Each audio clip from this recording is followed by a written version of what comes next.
Yes, guys, episode 35 of the Fulham CAREERMODE we've got for you today. Again, another episode, another landmark we've got in the series. 35 is something I never thought I'd get to be honest with you. But through your guys' very, very appreciative support you've given me, I've managed to get to 35, so hopefully we can get some more. We see the team, we see the budget before the start of the episode, and we could probably improve on the team a little bit. I'm thinking about the defenders at some point in the episode, so we'll see what happens with that one, but we have a look at the first game of the episode. Very quick start today. We start against Norwich at Carrow Road, so very difficult ground to go to. I'm sure we'll be able to beat them, but you never know. I guess Norwich are like, they're hit and miss, aren't they, at times? So we see the team. It's a very strong team on paper. It's lined up very well. 4-2-2-2 as usual. 4-2-2. Yeah, that was 3-2s, yeah. Very strong team. We see Saka coming down the right as usual and De Groot as the striker. That's the strongest team we can play. And the two new boys do get in the start. And we do start very early in the 27th minute. Rashica goes through on goal and Ramsdale makes a very, very good save. I'm very happy to have signed him now, to be honest, because he's been fantastic. He's been a lot better than Rodak and Gazaniga were. So Norwich don't, well, we can't clear out the ball. Norwich keep going with the attacks. It's very good football. Great turn by Lehmann, and it's just over the bar. He's the captain, apparently. Good for him. But yeah, the 31st, De Groot's playing ball to Saka. He's running down line against Schlotterbeck. Pulling ball back straight to Bellingham. He's far out, and it's a wonder goal from Bellingham. What a goal that is. He's absolutely thumped that one into the top corner. What a goal that. He's still only like 22 on this Kramer, I think. He's probably even younger than that. 21, 22, a great signing. Definitely the signing of the series, as I said in the one of the old episodes. And that were an exceptional goal, that were. He's going to take us to the next level. So just before half-time, Norwich pick up the ball, though. Norman playing the ball out wide to Cannon. Playing very good football. Look at that. They play like Barcelona. It's such a good goal, that is. Then got the big ginger nugget, Josh Sargent. But what? That's just a good goal, that is. Don't know what else to say. Rashica scores against us every game. He's not going to score in real life this season because he looks like he didn't want to be there. But he does put Norwich back in it for 1-1 at half-time. And we're very unfortunate, I feel like, because that was like one of their only main chances they had. You know, it is what it is. But in the 50th minute, De Groot taking on Schlotterbeck very, very well. And I thought that was a red card, personally. But unfortunately, the ref only gave a yellow card. It was a really shit challenge, to be honest. He's very, very fortunate not to be off the pitch, Heelick. And I'd say he's been shafted there, to be honest. So Saka goes to take the free kick. Looking for the top corner. Free kicks on this game are terrible. Absolutely terrible. It's just straight at the goalkeeper. And that does indeed end the current attack. So, 84th minute, De Groot picks up the ball, plays it into Ricky J. Jones, straight across the keeper, and he should score. I thought he had done there, but he doesn't. He puts it wide. And right towards the end of the game, Pagano down the wing, crossing the ball into Silas, and he scored right at the end, right at the death.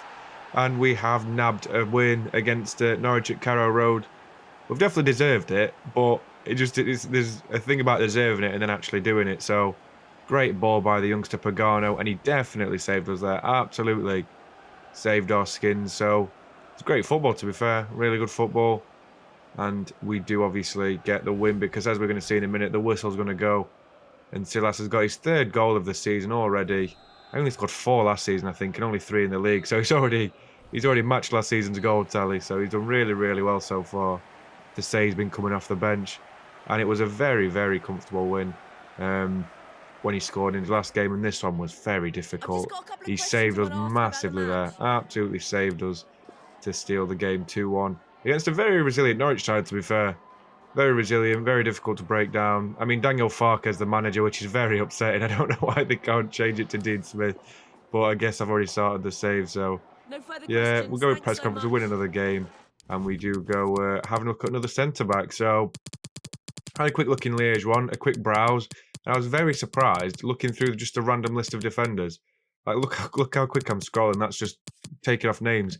I see Tomori. I was thinking, Tomori's at Nice. As far as I can recollect, PSG have won the league every season, apart from one, I think, and it definitely wasn't Nice who won it.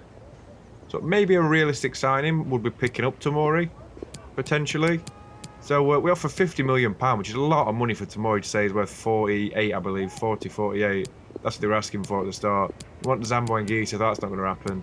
The AI managers, like, just in terms of just negotiating a deal are ridiculous, but eventually we do agree a fee, which is Good, because we need someone like Tamori. He's very quick. He's like Tanganga, but better, I'd say. His stats are better.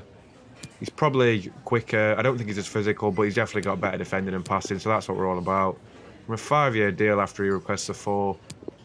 I mean, I think he'll be a very good signing, to be fair. He'll definitely help us get that top 4 and potentially top 2 spot. So we do agree with you with Tamori. 5-year deal, a good salary. We agree with his agent. We shake hands on it.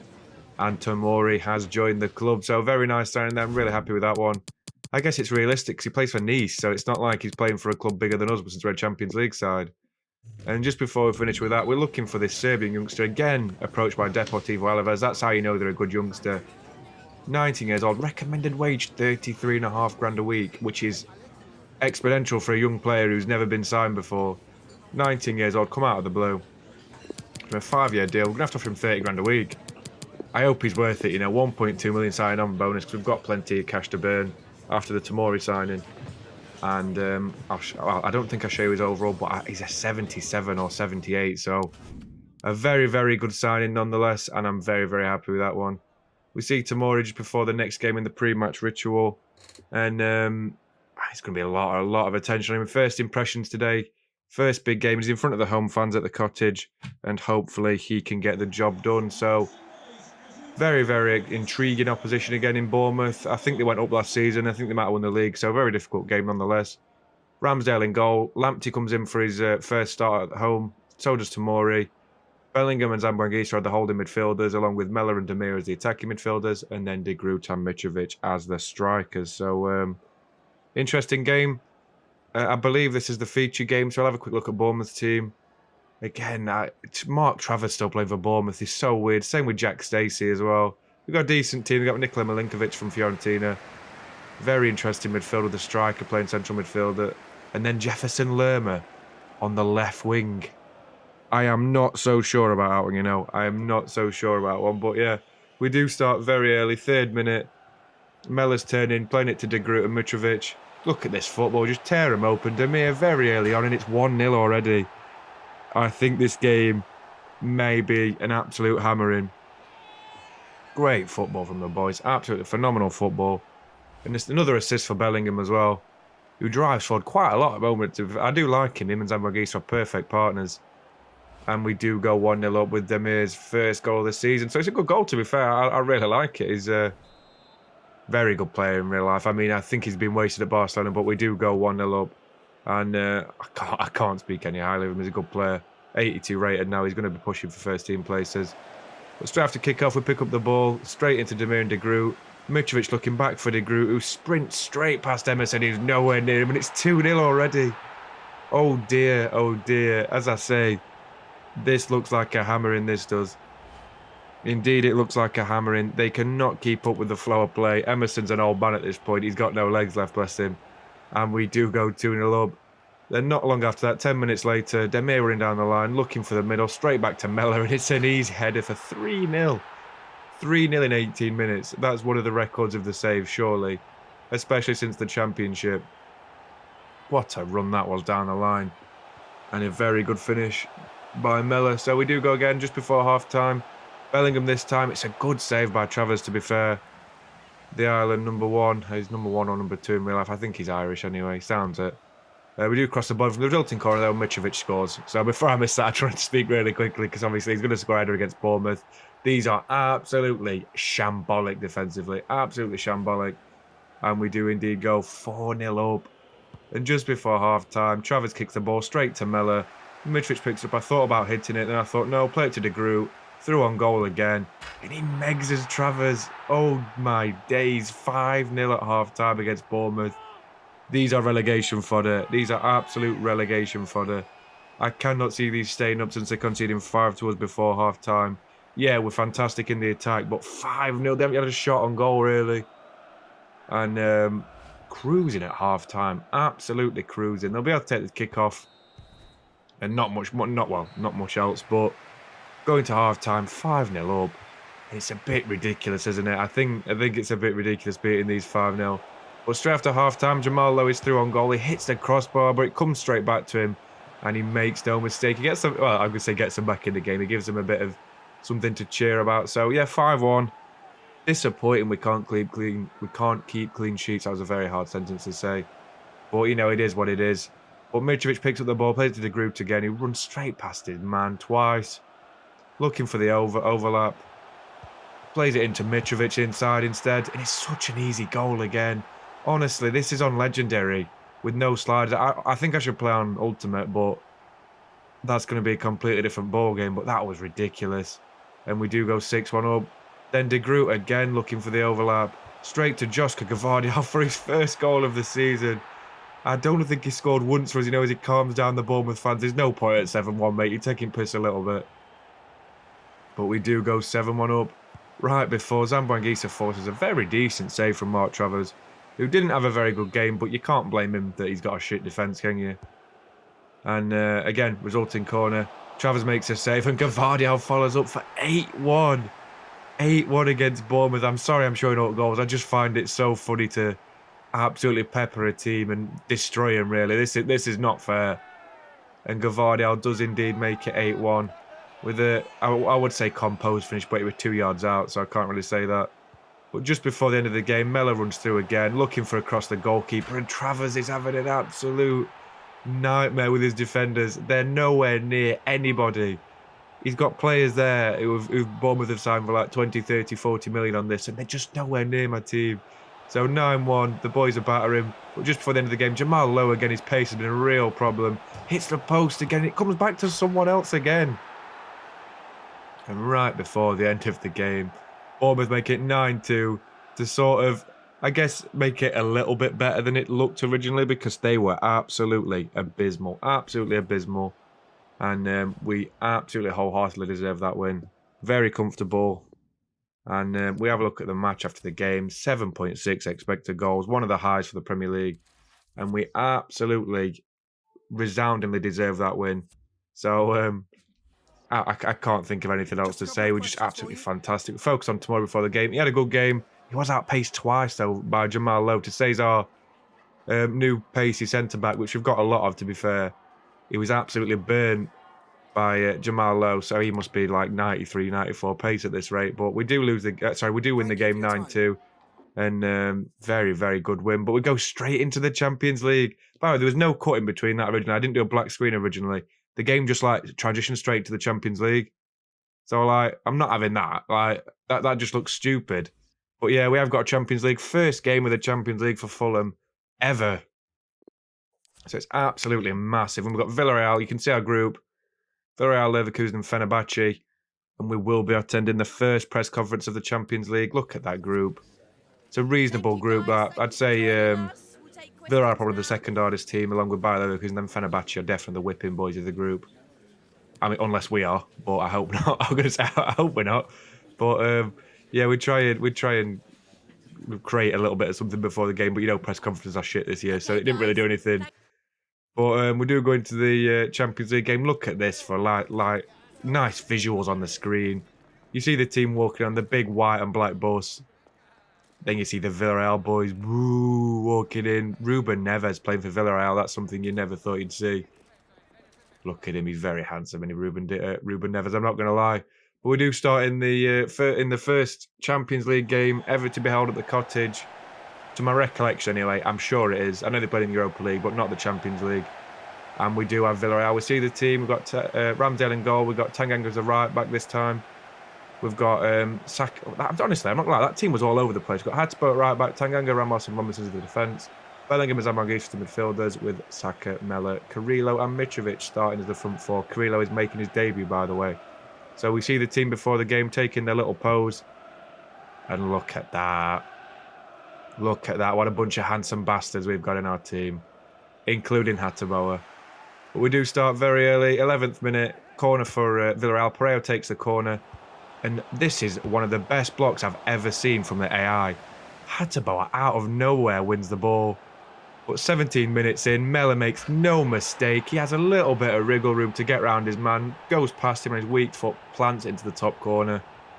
Very, very good finish by Mella. And he does put us 1-0 up. Good football from Mitrovic again with another assist. Look how he turns his man there and plays it in. That's the perfect striker right there. Perfect striker. And we do go 1-0 up. So 23 minutes after that, Carrillo hits the post, very unfortunately, and Villarreal scamper the ball clear. Zamboanguissa plays a lovely little reverse pass there. Hatabo picks up again, Bellingham to Mitrovic, and it's 2-0 already, 24 minutes in. Villarreal are at 6s and 7s, and we're absolutely thumping them at the Cottage. I know 2-0 doesn't sound like a lot, but in 25 minutes, I mean, they're being dick, to be honest. So 39 minutes, though, Carrillo plays a ball out to Saka, and look at this piece of skill. Pulls it back. He's only got 3-star skill moves, bless him, but he can still do stuff like that. And he calms down the Villarreal fans. We do like calming down fans, to be fair. We haven't got a very fair play sort of team, have we? I know they're nice blokes in real life. They might be anyway. Saka is. But you've got to do stuff like that. When you skill someone like that, and it's just such an easy skill to read. And he pulls us into a 3-0 half-time lead against Villarreal. We're being absolutely dominated. But straight after that, 54 minutes in, Mitrovic should really score there. I thought he had on his weak foot. The man in the hat's clapping along. Low-driven shot. He should have really scored against, I think it's Asensio in goal. We are very unfortunate. Straight after that, though, Carrillo plays the ball down the line. Zamboanguissa through on goal, across the keeper again. I thought he'd saved it originally, but it's a bad miss by Zamboanguissa. And that will see the introduction of Sessegnon for Bellingham for Sessegnon's first appearance of the season. So, I guess good for him. But we are trying to defend like mad now. And Ramsdale saves us so many times in the season. Ramsdale was fantastic last year, and this year has been really good already. They do have another corner, though. Danjuma plays it really heavy and really shit from Danjuma, to be fair. Probably upset that we beat his old team 9-2 last game. But they do from the resulting kind of a good effort. Ruben Neves plays it to Richarlison, and it's a good save. Oh, Miranda, I should say, not Richarlison. Just looked like him. It's a good save by Ramsdale, but Carrillo turns really well. And look at that for a bit of luck. Carvalho straight on, rather than score his first goal for Fulham. In the save, I should say. I know he scored from him in real life. Obviously, he's a good player. Plays it across to Silas, and we make it 4-0 in the first Champions League game at the Cottage. So, good run by Carvalho, and look at the composure. And it's Silas with a very, very cheeky goal. And that is the end of the game, as you can see there. Very comprehensive win. Absolutely thumped them at home. 4-0's it's not even flattering scoreline, it's just a good scoreline. Villarreal didn't really create much. Rams only made a few saves and we did win. So the press conference afterwards, the first one of the season after the game, the first post-match press conference. Very, very positive. After that win against Villarreal, you can't really ask for much more. We absolutely dominated them. Rice was playing for them. Apparently Declan Rice played for them. 88 rated now, but I couldn't even see him on the pitch. He said he played dominant. I didn't even see him. They lost 4-0. So another game though now. Honestly, I know it's gone a bit breakneck speed again, but I sort of have to do it to fit all the games in a reasonable time scale. So we'll see now. We see Liverpool. We've got them at Anfield. Again, very difficult opposition, Liverpool. Beat them 7-3 last season, but that was a bit of a fluke. And we do have quite a few players being dropped to the bench, including Tanganga this game, and Damir, and Zamboanguissa. So, strong team, though, nonetheless. We do play one of our strongest teams we can actually play. It's a good team, though. It's a good team. Lamptey makes the team as well, rather than Hatabo for a change. A lot of players were tired from the Champions League, including Mitrovic. I couldn't not start him, so can't wait to get into this one. So Liverpool kick off, and we don't have to wait too long for a first match highlight. Mitrovic turns his man very well. Trent is keeping up with Mellor, to be fair, better than I thought he would. But Mellor has the whereabouts to play a fantastic ball to Jude Bellingham, and we do go 1-0 up. Hey Jude, what a goal that was! That was just fantastic football all around. Mitrovic turned his man, Mellor running down the line, and it's just such a good ball. Such good whereabouts and knowledge to play the ball to Bellingham, who hits it straight at Alisson's front post, and we are 1-0 up. Very good goal. But Liverpool come again. 25th minute. Salah plays it back to Trent. He turns his men very, very well. Crossed it to Mane back post, who beats Lamptey in the air. It's just off the bar. And the crossbar saves us very nicely there. We're under a bit of the cosh there, but Saka escapes with the ball. Mitrovic absolutely burns Van Dijk for pace. Straight across Alisson, and we're 2-0 up. Before you can even blink. Blinking, you'll miss it, and we're 2-0 up. What a goal that was. That's the sort of football that Liverpool play in real life, but we're the ones who crafted it fantastically there. But again, another breakaway attack. Mitrovic looking through the middle. De Groot's got all the time in the world. Joe Gomez cannot keep up with him. against Alisson, straight front post again. Just the break speed, the break from our team, the speed is phenomenal, absolutely phenomenal. And we are 3-0 up against Liverpool at Anfield. Again, we're dominating teams. We're actually scoring this season. Like, we scored a lot last season. We scored 100 goals. The only team in the league to do it, but we could have scored more. We missed a lot of chances. But this season, we're scoring every chance, basically. And we are indeed 3-0 up at half-time against the Liverpool side, which is still a very good one. Still got Salah, Mane, Van Dijk and Alisson. So we're doing really well nonetheless. But 55th minute, Mitrovic he's so good. Turns and finds Saka. If we had a second assist record, it would be Mitrovic. Because he plays it through to Saka and he plays it back to Bellingham. And honestly, it's an easy goal. It's an easy goal. Bellingham's getting involved a lot more than he was last season. It took him half season to get into the team properly, into the dynamics. But we are obviously 4-0 up now. But Mane straight after that. What a save that was from Ramsdale. Jesus Christ. I don't even know what to say. What a save. There was no replay, unfortunately, but it was an absolutely exceptional save by the England number one. Straight down low to his left, and it was such a comfortable... He made it look comfortable, to be fair. And that was the end of the game, though. But I don't want to say... I don't want to be just dropping out F-bombs all the time, but what the fuck am I seeing? We're battering, like, good teams. So it's really nice to see. And we did beat Liverpool 4-0 at Anfield. There was nothing else for the rest of the 20 minutes. But we absolutely dominated them. See the stats? Yeah, they should have probably scored. But we had 7 expected goals. And we scored 4. But we as I say, we still missed chances, but it didn't really make a difference because we still battered them. Alisson did play quite well. He deserved more than a 6.5. But Liverpool's defence, that is telling of how bad they were in the, 4-2-3-1 or some bollocks they played. So, yeah, we definitely deserve that game. And another win. Another comfortable win as well. So, after the game, we see Jude Bellingham focusing on him in the press conference. It's just such a good result. Such a good result again. And there's nothing else I could ask for more than a 4-0 win at Anfield. It's just ridiculous, isn't it? It's absolutely ridiculous. It's not going to happen in real life anytime soon. I wouldn't expect anyway. But obviously, what a result that is. That's probably Liverpool's heaviest defeat against Fulham. I'd wager a lot of money on. So, end of the episode, though. Very positive episode. I think we won all 4 games, yeah? We won all 4 games, 3 in the league, 1 in the Champions League. So, we've got Luton in the next episode, if that's not giving anything away. But we have a look at the league very quickly. Top of the league, and we're having a laugh. 23 goals, 4 conceded. A 19 goal difference, 13 points. We're 2 points clear already. Ahead of Wolves. We have a quick look at the top scorer charts very quickly. Try and scroll across to him, because obviously it's a bit of a nightmare.